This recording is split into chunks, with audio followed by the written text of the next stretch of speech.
Hey guys, so I just finished work at the moment, headed back home, had a quick shower, then came out and thought I'd film a video for you guys. It's an absolutely beautiful afternoon. Like, I hope the sun doesn't come back out because honestly it looks really nice, but I know it's going to go dark really quickly, so we'll try and smash this video out as soon as possible. And what I wanted to talk to you guys today about is basically a couple of things that I was actually asked this question on my Q&A questions that you guys all entered, and it said, so if you're in the market for an FG at the moment, what are the sort of things you'd be looking at in terms of reliability, stuff like that? Just main things you'd be looking at when you're buying an FG, which all of them will be used now. So this guide will pretty much cover all of the stuff that you should look out for when buying a brand new car. As I'll pretty much show you guys basic stuff reliability wise and everything you should be following, as well as main points about the FG by itself. So first of all, what I want you guys to do is, if you haven't seen this video right now, it's by Chris Fick. He's a massive YouTuber, has awesome videos. This is going to tell you about pretty much all of the main ideas as to buying any used car. So this could be anything from like a Carfax report, it could be anything. You want to make sure you definitely check everything out in his video, and yeah, once you've sort of done that, come back to this video and I'll teach you guys pretty much about most of the stuff to do with the FG Falcon itself. Now this guide will pretty much go anywhere between 2002 and 2016 model Falcons, as they're all pretty much the same. They all use the Barra system, they all from 2002 to 2008 they have the same chassis, and then from 2008 to 2016 they all have the same chassis pretty much from there. So this guide will pretty much cover every single car, or every single Falcon made from 2002 to 2008. Pretty much these cars are indestructible. I know there have been some issues about some people getting lemons and stuff like that. With Falcons, they're all pretty much very reliable, thank God. Out of the two Falcons that I've owned, pretty much the only thing that I've had to do is replace a power steering pump and a power steering hose. Actually, it was only a power steering hose. It was super easy. However, I'm going to teach you guys all about that today, so stay tuned. Alright, so for the first time when you go and have a look at your new Falcon, you want to have a look around the exterior of it and have a look at different dings and scratches, and also some other little areas which I'll teach you about, to make sure that you're getting a nice clean car, it's unmolested, stuff like that. So anyway, let's have a quick look around my car and I'll show you guys what. So this right here is my 2008 Ford FG Falcon. Now these have pretty much the same engine, same driveline, all the way from the B series up until the FGX. So we're going to have a look at pretty much we're going to be covering every single one of those up until 2016 when they stopped making them in Australia. So first of all, let's have a look at the very front. Now what you're going to be doing, this isn't just the FG, this is basically every single car that you're looking at when you're buying it used, is you want to inspect the headlights. Now the headlights are one of the easiest things to crack, fade, stuff like that. And also if the previous owner is just washing it, you might also notice that it might have condensation inside the lens. You don't want to have that, as well as you don't want a hazing headlight. That could mean that you're up for a polishing bill or something a lot more costly, like a brand new headlight. Luckily for the FG, these are only pretty much $100 used, but better to be safe than sorry. So moving around this side of the car here, you'll notice that this car pretty much has absolutely no scratches or dents whatsoever, which is awesome. So as you can see, there's a tiny little scratch here. Now actually, if you guys were to see a scratch in that particular area, it doesn't exactly look like a stone chip. That's because it's not. This car actually had a UHF on it, so we don't really need to worry about that too much. We have a small scratch right there. It also looks like along this edge here that someone's tried to pry out the back tail light with like a screwdriver or something, because there's tiny little scratches up under here. So just a quick inspection of the car, nothing really came to mind as to anything bad that could have happened to this car. I will tell you guys now that actually my driver's side door has been repainted, and you can see that if you get up really close. Basically there's a guy reversed into my door and then I had it fixed by insurance, so that's no issue whatsoever. However, there are some issues where if you don't have panels lining up properly or stuff like that, especially in a lot of the B series ones, if panels don't line up properly, because they're really cheap and people like to insure them third party only, you can get really cheap parts everywhere. So if you don't have comprehensive, it's not really an issue. So a lot of people just try and fix up or I guess replace parts over damaged pieces, structural pieces of the car that are actually damaged, and they've just put panels over the top.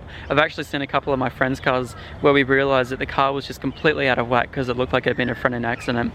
And because with these cars, well, they are owned by hoons, and they are owned by people that just want to drift them and stuff like that.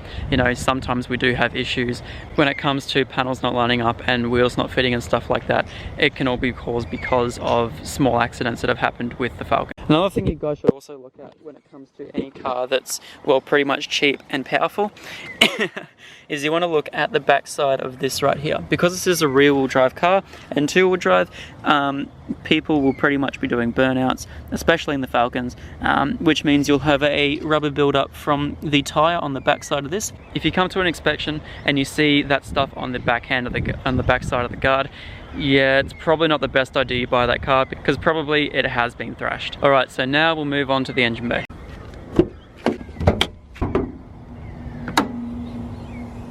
So as you can see, my engine bay has been slightly modified. I do have a bigger intake, as well as I do just, ignore the overspray right there. But I did actually paint my red rocker cover red. Alrighty, so I know that I'm going to be brutally honest about myself. I do not take care of this car as much as I possibly can, so there's actually some stuff in here that I'm going to be looking at myself, and you guys should take note that you probably shouldn't buy a car that has not been as maintained as what this one is, and that's just completely my fault. Okay, so this right here is your power steering pump, this whole assembly here. That's what drives it. This is the fill, obviously that's the reservoir, everything. And you can see the power steering line heads out the bottom and then down, and it just heads down there to the bottom of the steering rack. Now what you want to inspect for is make sure that the level of this fluid is full. Now this is one of the biggest things to happen with the FGs. Sometimes in this actual power steering line here is an O-ring.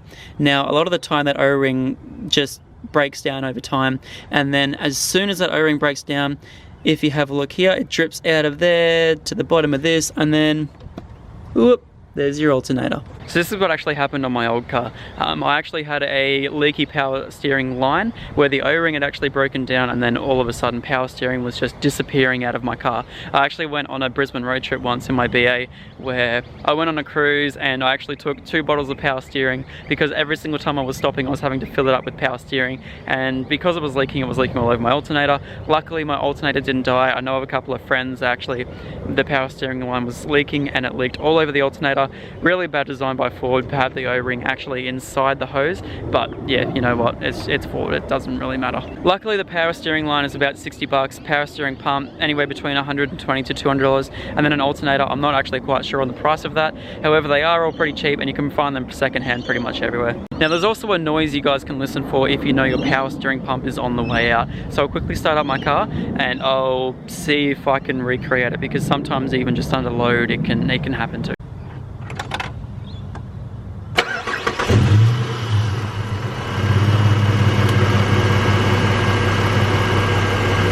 So I don't know if you guys can hear that. I just found an issue myself.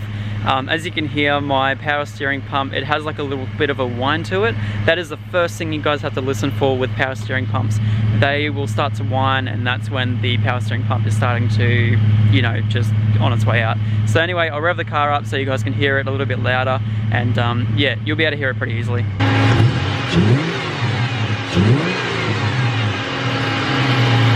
Okay, so I hope you guys could hear that. We'll just close my door because it's beeping at me. So hopefully that picks up on the audio. Yeah, that's the first thing you gotta look out for, is basically that power steering pump. It could set you back a couple $100s, but you know, if you're buying a car that's only worth $10,000, you know, a couple $100s is still a little bit of money. So, you know, you could be putting that towards something different, like maybe a first service or something like that. You know, just stuff like that. You wanna look out for also is just around the outside of the rocker cover. You wanna check for leaky oil all around there. Just on the bottom of that as well, you can sort of see all down there, there's kind of like an arm that goes out. You want to check that for oil too, because it does leak out the manifold and stuff like that and screw shit up. So another thing you guys want to look out for, especially with the ZF Auto, you want to definitely make sure that you look out for the dreaded milkshake issue. This is an issue that plagues a lot of the FG community, and it's something that probably should have been covered by warranty or stuff like that, or even had a recall on it, but yeah.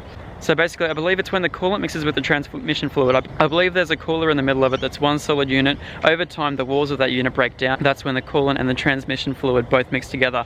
Now, this causes a chemical reaction that basically turns your coolant and your transmission fluid into what looks like a milkshake. It looks absolutely disgusting. Now you can fix this issue really quickly with a external transcooler, but basically when you're looking at a brand new car and you don't know whether it has one or anything like that, you definitely want to make sure you have a look at the coolant overflow. So let's have a look at that right now. Now this right here is my coolant overflow. Now as you can see, I do have some buildup on the side of this one here right now, but I actually just cleaned one of them just so you guys can see with a little paintbrush or something.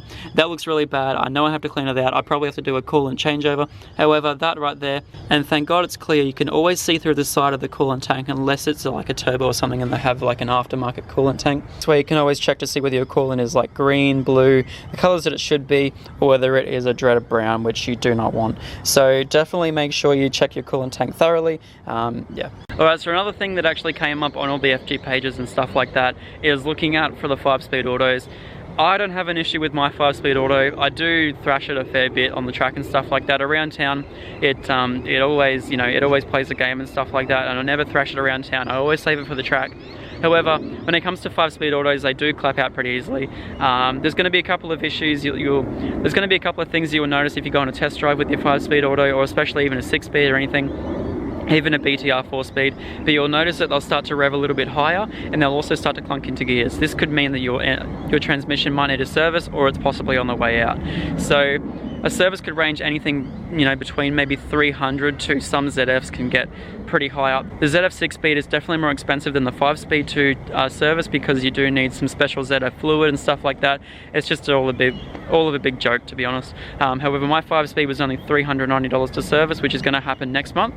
So yeah, hopefully all those issues will be fixed. If not, 5-speed autos are pretty cheap to buy. I know the ZF conversion's over $1,000 easily. However, I'm pretty happy with my 5-speed auto. However, some people do say stay away from them. There are plenty of them out there that have a 6-speed.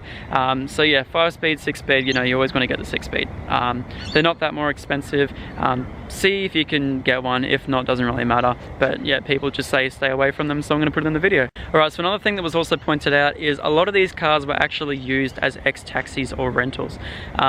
What you want to do is you kind of want to stay away from those. They have really high kilometers. Most of the time they've been sort of used and abused. People getting in and out of them all the time, and most likely driven by someone who honestly does not give a rat's ass about the car. So try and stay away from ex-taxis, rentals, stuff like that, as you never know what's happened to them. You can check a Carfax report, but you know, you just want to sort of stay away from that sort of stuff. Another thing you also want to take note of, especially if you're buying a ute, you want to check out the tail shaft, you want to check out all that sort of driveline stuff to happen in between your transmission or your gearbox and to the rear diff. Even the rear diff can sometimes be an issue with your diff bushes. So what you want to definitely check out is when you accelerate, maybe go to about 5,000 RPM and then let off. You'll notice there might be a little bit of a rattling, and I'll put a video of it right now, what happened to Max's ute just a couple of days ago.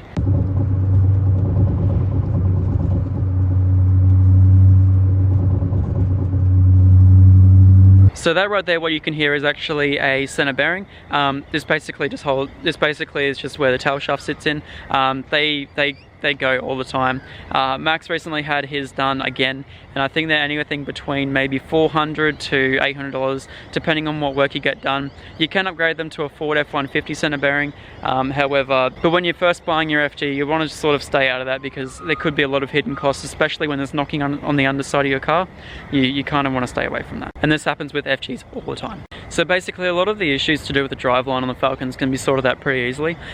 Basically what you just do is just rev it up a little bit and then sort of let it off, and then you'll even feel it. There might be a clunk as soon as you let off. That could possibly be diff bushes. If it's clunking while it's decelerating, it could possibly be a tail shaft. There's a lot of just different things that could go, especially when you're just accelerating then letting off.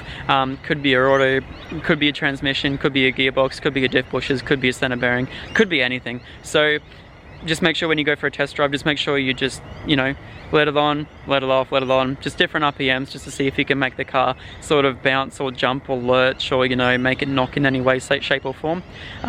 Sort of drive it the way you would, and yeah, definitely check for those issues. So there's another issue that actually plagues me all the time, and that is faulty window switches. All the time I break window switches. There's actually one that's happening right now in my car that I give up. I've already bought so many of them, I give up. So definitely just check all your window switches. They're the most annoying thing to just keep buying. They're 30 bucks a pop. If all 4 of them are gone, you know, you could be up for another 120 bucks. Just a little mindful thing about your FG. So another thing about it also is I believe this is the issue of the dreaded driver's seat cracking, and that's when you sit in the car and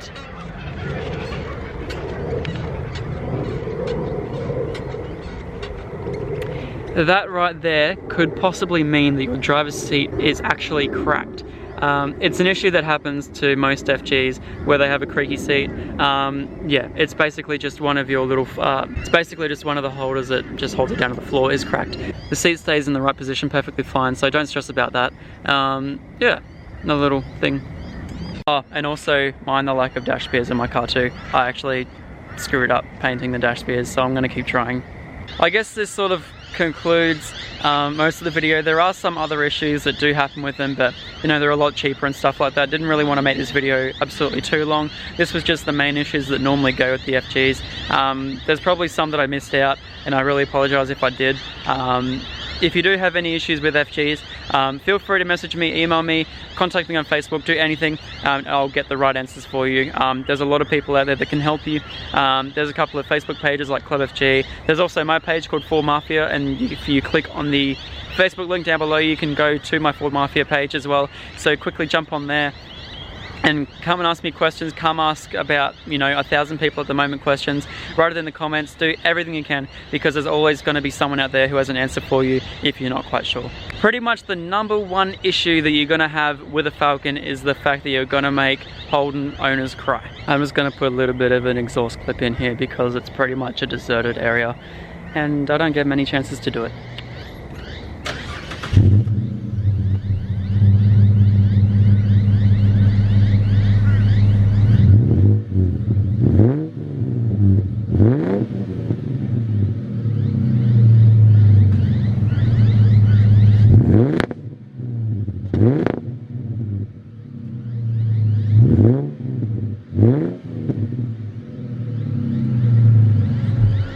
So yeah, anyway, I hope you guys really enjoy the video. Let me know what you guys think about it, and you know, whether I could have added anything else. If you guys have any other things about the FG or any Falcon in general that you want to put any issues to and solutions and what you guys can look out for, I'll pin your comments in the top of the comment section so that way everyone can see it. Hope you guys really enjoy the video, and I will see you guys later.